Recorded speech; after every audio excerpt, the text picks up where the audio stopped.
میں نے آئینے میں دیکھا، میرا عکس تھا، خوب ہو مجھ جیسا۔ میں اس میں محو ہو گیا۔ اس کی حرکات و سکنات میرے جیسی تھیں۔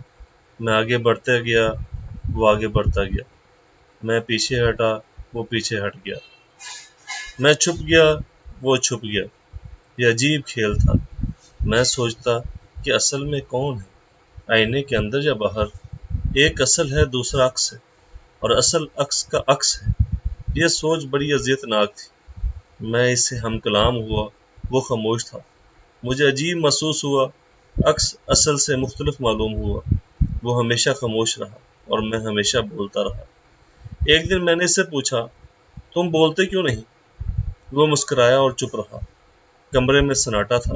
میں نے پھر سوال کیا، تم بولتے کیوں نہیں؟ اس نے کہا، میں بولوں گا تو تم برداشت نہ کر سکو گے۔ بس اتنا سن کر ہیبت طاری ہو گئی، کب کبھی طاری ہو گئی، اور پھر معلوم نہیں کیا ہوا، نامعلوم آئینے میں سما گیا۔ وہ آئینے سے باہر نکل آیا۔ بہرحال برداشت سے باہر تھا، جو ہوا سو ہوا۔ اس دن سے آئینہ ٹوٹ گیا۔ آئینے کی ضرورت بھی نہیں تھی، وہ اور میں ساتھ ساتھ تھے۔ اس دن سے مجھے ہر شے بدلی بدلی نظر آنے لگی۔ مشرق سے نکل کر مغرب میں ڈوبنے والا سورج یوں معلوم ہوا کہ یہ نہ کہیں سے نکلتا ہے نہ ڈوبتا ہے۔ ہر مقام بیک وقت مشرق بھی ہے اور مغرب بھی، اور ان مشارق اور مغارب سے ماوراء ایک کائنات ہے، جہاں نہ دن ہے نہ رات، نہ ہونا ہے اور نہ ہونا۔ اس دن سے مجھے یوں محسوس ہوا کہ میں ایک طویل ماضی کی انتہا ہوں اور ایک طویل مستقبل کی ابتدا بھی۔ میں ہی ہوں، میرے کندھوں پر ماضی اور مستقبل کا بوجھ۔